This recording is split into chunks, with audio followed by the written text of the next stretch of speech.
Greetings, YouTube. The Doctor is in. Dr. Urios Papers here, coming at you with another commentary on Dungeons and Dragons.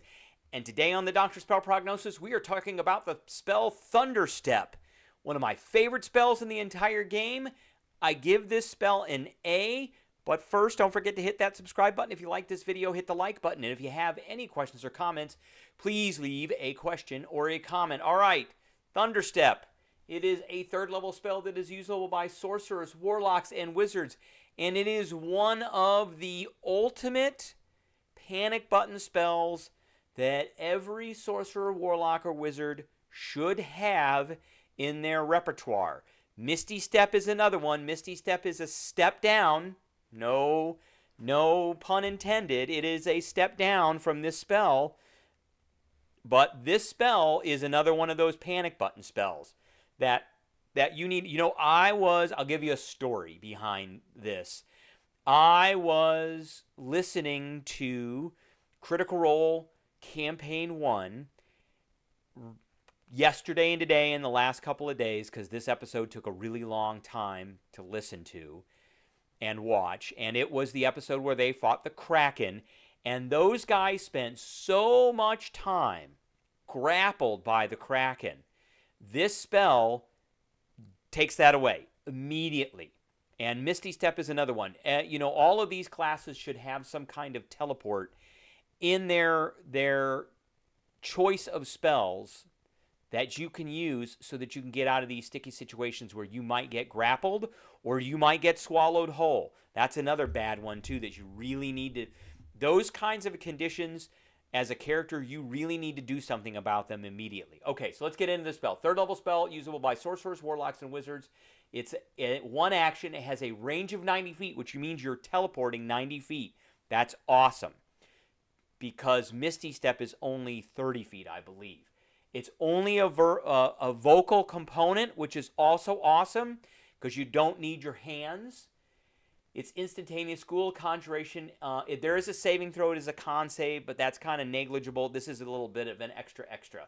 So you teleport yourself to an unoccupied space you can see within range.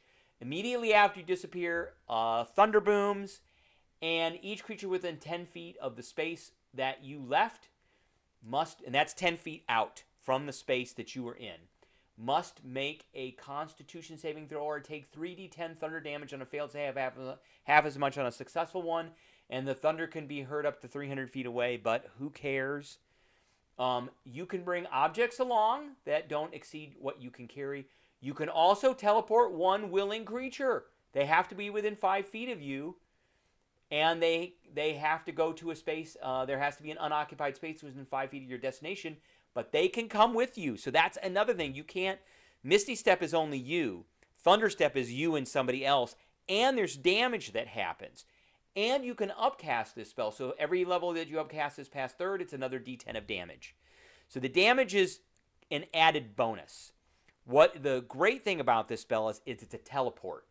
It is a teleport, and it teleports you and somebody else. So not only is it a panic button for you, in case you get grappled, and one of your companions gets grappled, or you get swallowed along with somebody else. I can't count how many times in that combat with the Kraken those guys got swallowed. I think Grog got swallowed 3 times.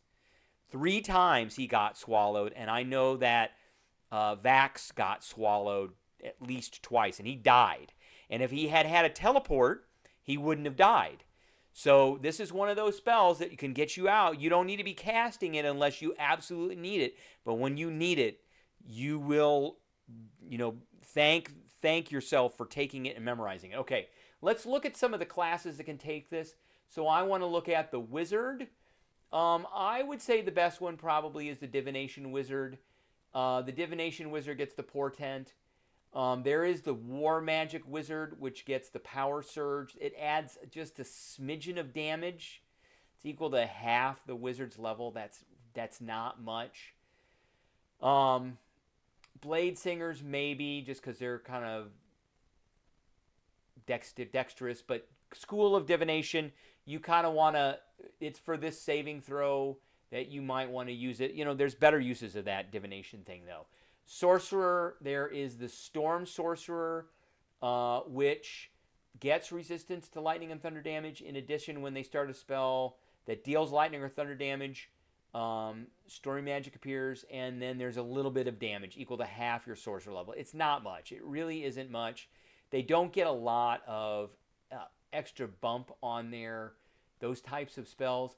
Now, if you combine this with Cleric, and you really only have to take a few levels of Cleric so that you get your Channel Divinity, when you roll lightning or thunder damage, you can use your Channel Divinity to deal maximum damage instead of rolling. So 30 points of damage, kablamo, right off the bat.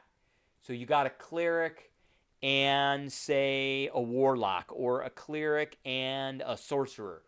And those can actually go together well, because Clerics do use some charisma sometimes. So, that's a great use of this right there. That is a great use of this.